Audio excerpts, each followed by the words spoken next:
안녕하세요. 삼성서울병원 유튜브 구독자 여러분, 건강 MC 남혜정입니다. 아이들이 열이 나면 감기 걸렸나 하고 넘기는 경우가 많으실 텐데요. 그런데 그 열이 단순 감기가 아니라 소변이 거꾸로 올라가는 방광요관 역류 때문일 수도 있다는 사실 알고 계셨나요? 그냥 두면 신장, 즉 콩팥에 손상이 생길 수도 있다고 하는데요. 오늘은 이 방광요관 역류가 무엇인지, 또 왜 생기는지, 아이들에게 어떤 증상이 나타나는지, 그리고 치료는 왜 필요한지까지 삼성서울병원 비뇨의학과 이종훈 교수님과 함께 자세히 짚어보겠습니다. 안녕하세요. 삼성서울병원 비뇨의학과 이종훈입니다. 반갑습니다. 방광요관역류, 이름만 들어도 좀 어려운데요. 이게 어떤 병인가요?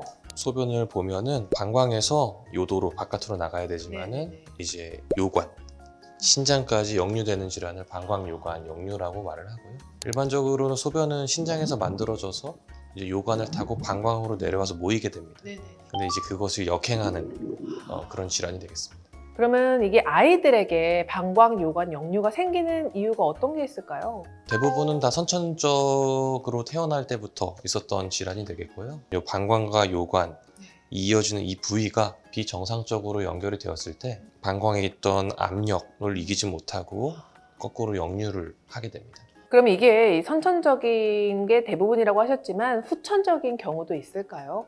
거의 후천적인 경우는 없고요.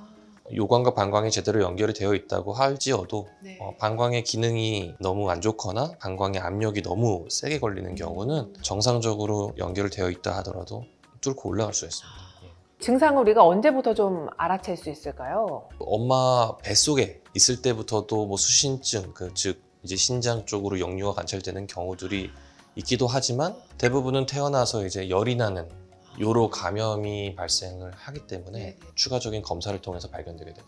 그러면 이게 대표적인 증상은 어떤 게 있을까요? 대표적인 것은 열성 요로 감염입니다. 그 역류를 하면서 방광 쪽에만 염증이 있거나 요관에 염증이 있는 것은 열이 크게 나지 않지만 역류가 일어나서 신장까지 그 소변이 계속 역류가 되게 되면 신장 쪽에서 세균이 번식하게 돼서 신장에 염증을 일으키면 열이 발생하는 요로 감염이 발생하게 됩니다. 어릴 때는 뭐 감기로 알고 그냥 열이 나는구나 하고 지나가는 경우도 많은데 사실은 이런 요로 감염 때문에 열이 나는 경우도 많습니다. 그러면 우리가 열 말고도 다른 증상을 좀 알고 있으면 좋을 게 있을까요? 요로 감염이라는 것은 방광, 요관, 신장 거기까지 이제 염증이 있는 것이기 때문에 신장까지 가면은 열이 나지만 방광 쪽에 있을 때는 이제 우리가 흔히 생각하는 방광염 증상이 나타날 수 있습니다. 그래서 소변을 볼 때 통증이 있거나 소변을 자주 본다든지 소변이 탁하거나 피가 나는 경우도 있고 아니면 냄새가 나는 경우들도 있습니다. 혹시 아이가 방광요관 역류가 있어도 아무 증상 없이 우리가 모를 수도 있나요? 실제 증상이 없는 경우도 꽤 있고요. 근데 증상이 없다고 해서 괜찮은 것은 아니고 소변이 계속 역류하게 되면은 염증으로 인한 것도 있지만 뭐 압력 때문에 신장의 손상이 좀 진행이 될 수 있어서 이후에는 이제 신장 기능이 감소하는 경우들이 있고 그래서 증상이 없더라도 역류가 있는 경우는 정기적인 검사가 중요하겠습니다. 그러면 이 병은 남자아이나 여자아이 성별에 관계없이 좀 생길 수가 있는지 발생 빈도가 어떤지도 좀 궁금합니다. 남녀 모두에게 발생하는 질환이고요. 비뇨의학과 질환이라 그래서 남자아이한테만 발생하는 건 전혀 아니고 신생아 시기에는 남자아이에게서 좀 더 많이 발견이 된다고 보고되지만은 실제로는 여자아이들한테 더 흔하게 나타납니다. 특히 여자아이들이 요도가 짧기 때문에 요로감이 자주 일어날 수 있는데 너무 자주 일어나는 요로감염이 있으면은 방광요관 역류가 있을 수 있기 때문에 근처 소아과에 가서 상담하시길 권고드립니다. 그러면 이 요로 감염이 있는 아이들은 방광요관 역류 검사를 반드시 좀 시행해야 될까요? 전혀 그렇지는 않고요. 역류가 의심되는 경우에 바로 역류 검사를 시행하지는 않습니다. 일단은 신장 기능이 문제가 있는지 뭐 이렇게 해기학 검사라든지 초음파 검사 소변 검사 등을 좀 이렇게 해보면서 좀 더 지켜보고 그러고 나서 이제 뭐 신장에 손상이 있다든지 요로 감염이 자주 걸린다든지 하게 되면은 그때 이제 추가적인 검사를 하게 됩니다.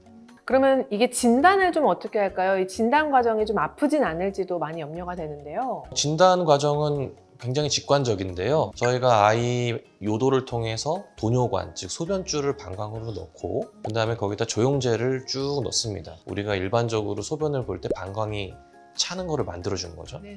그런 다음에 소변줄을 빼고 그럼 조영제가 방광 안에 가득 차 있을 거고 그러고 아이한테 소변을 보게 만듭니다. 그러면 저희는 그걸 엑스레이로 확인을 하고 아이가 소변을 봤을 때 다 밑으로 나가지 않고 신장으로 쭉 올라가는 게 보이면 역류가 확인이 되는 거고, 그 역류는 어느 정도 되느냐에 따라서 등급이 나눠지게 되겠습니다. 소변줄을 잠시 넣었다 빼는 거기 때문에 아이가 불편해하는 것은 분명히 있지만은 아이가 많이 아파하거나 좀 위험하거나 이런 검사는 아니기 때문에 너무 걱정하지는 않으셔도 되겠습니다. 말씀하신 것처럼 방광에 조영제를 채운다 이렇게 얘기를 들으니까 신생아 부모님들은 굉장히 걱정이 많이 되실 것 같아요. 작은 아이들에게 좀 무리한 검사는 아닐지 궁금하는데요. 신생아 아이들에게 해도 크게 무리가 없습니다. 물론 아이들이 불편해하는 경우도 있고, 하지만 진단에는 꼭 필요한 검사이기 때문에 꼭 해야 되고, 방사선 노출이나 이런 것도 거의 없기 때문에 너무 걱정하지는 않으시는 게 좋겠습니다.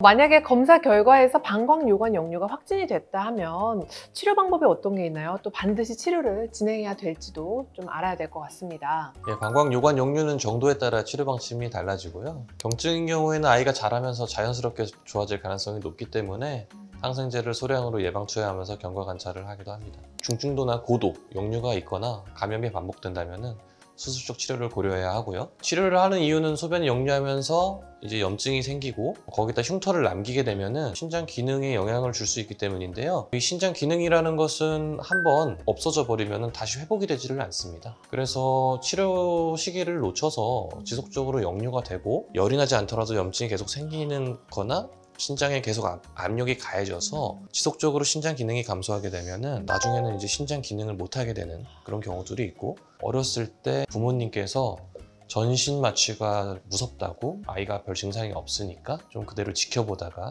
이제 그렇게 되는 일들도 있기 때문에 방광 요관 역류 꼭 전문의하고 충분히 상의하시고 치료하셔야 될 것 같습니다.